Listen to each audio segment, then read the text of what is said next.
Welcome back to the Pro Sports Podcasters. My name is Bergeron. Some of you know me as Kobe if you listen to the Pro Sports Podcasters podcast. And today I want to talk about the initial launch of the NFL Marketplace. It's been up for a couple of days now. It had a couple of glitches like everything else when it comes to its initial launch. But what I really want to talk about on today's video are specific things you should be watching out for. There are assumptions being made by some of the other YouTubers about what to expect. There are a few things going on the marketplace itself that are either being overvalued or undervalued, depending on how you look at it. And lastly, a couple things you need to understand that's unique to the NFL All Day platform versus things like NBA Top Shot or UFC Strike.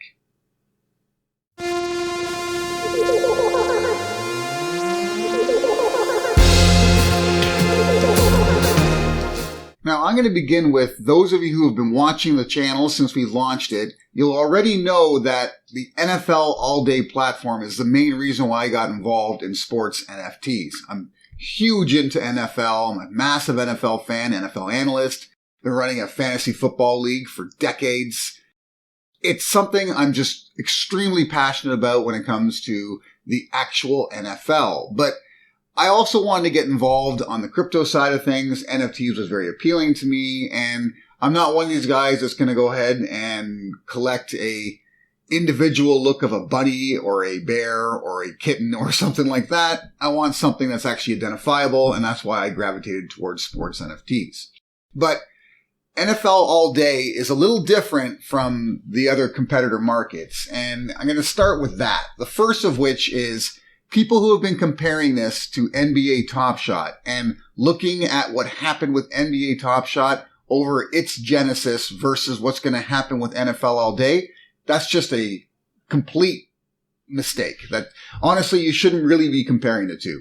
Other than they're both created by Dapper Labs and they run on similar platforms, you can't look at what happened with NBA Top Shot and assume that the same thing is going to happen with NFL All Day, because the atmosphere right now around sports NFTs is significantly different than when NBA Top Shot launched. NBA Top Shot was the first sort of really well-marketed sports NFT to be offered. And as a result of that, you had people getting involved who were desperate for something that they could identify with that was in the crypto space. Same reason why I got into NFL All Day. And at that time, that was your only choice, okay? That was it. They were still developing the platform, so they allowed less people in at the beginning than they did with NFL All Day. And more importantly, is they already had a model to follow because NBA Top Shot had been in existence for almost a year by the time NFL All Day began its closed beta. So there are a number of mistakes that were made in NBA Top Shot that won't be made in NFL All Day. Secondly, NBA Top Shot, no one knew what these were going to be worth. It created a value market. And because of that, it was all over the place in the beginning and extremely high because it had nothing to compare to.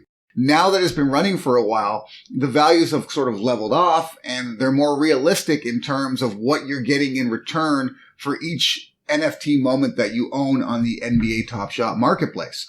Whereas with NFL All Day, there's already an understanding of what these could be worth in the future to a certain degree. So that speculation period isn't going to be nearly as long as it was with NBA Top Shot.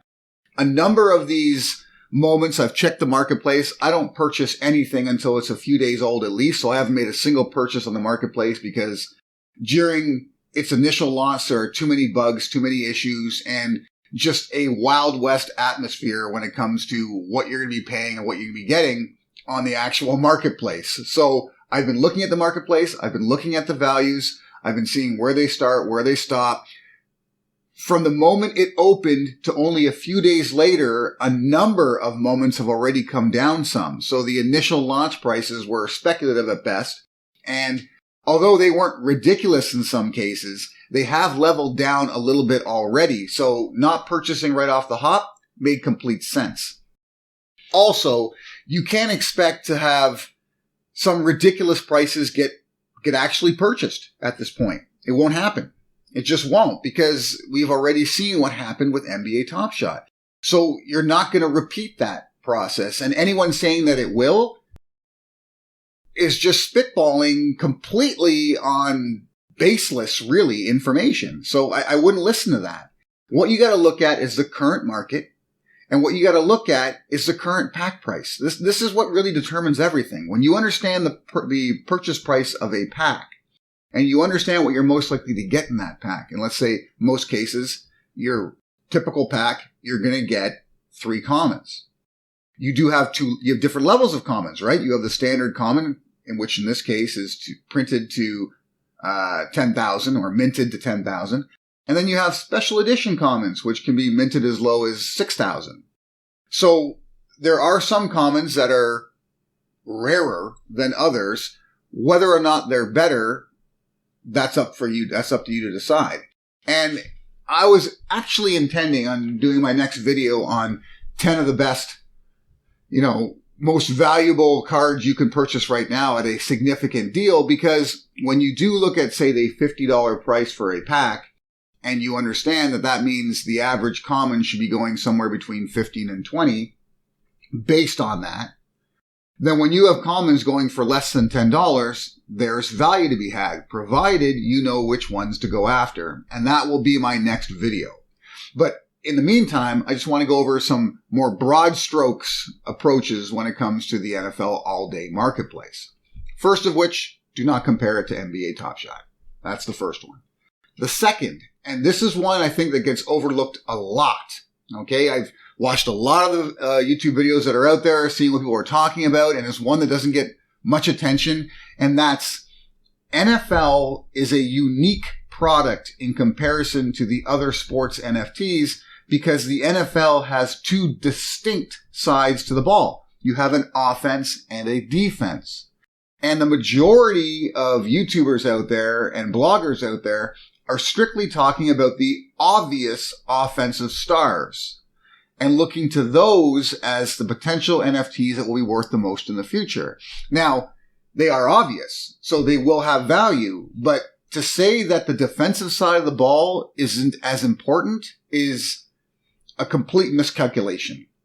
Because when it comes to challenges, when they start actually instituting challenges for NFL all day, the obvious way to go about it is to have, say, a Thursday night prop bet type challenge where basically your goal maybe would be to have the best runner of the night, the best receiver of the night, maybe whoever got the most tackles. There's the defensive side of the ball. Maybe who got an interception or some form of a turnover. Again, defensive side of the ball.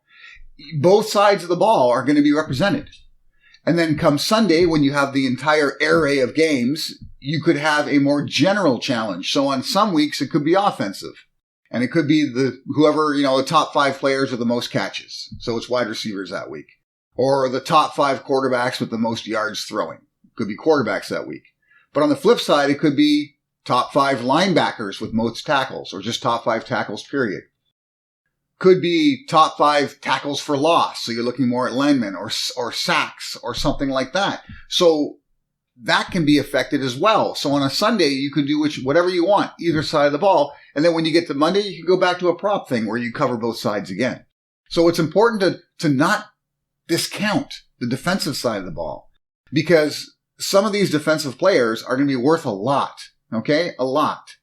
Because of their utility when it comes to challenges. So keep that in mind. And then the third thing I wanted to go over, and this might be the most important, and that's, you got to look at what Dapper Labs and the NFL want to do. They want their platform to be a success. This isn't like NBA Top Shot where they launched and they were the only game in town. You had one choice, right? Everybody went there. Whether you were a big NBA fan or not, if you just wanted a recognizable NFT and you like sports, you could have gotten involved in NBA Top Shots. And because of that, it created a buying frenzy very early. Now, NFL All Day doesn't have that liberty. They don't get to be the only game in town. They now have to compete against other products, other platforms that are out there. So what have they done in order to create hype around themselves? They can't just rely on ridiculous purchase prices, because that's not really going to happen as much.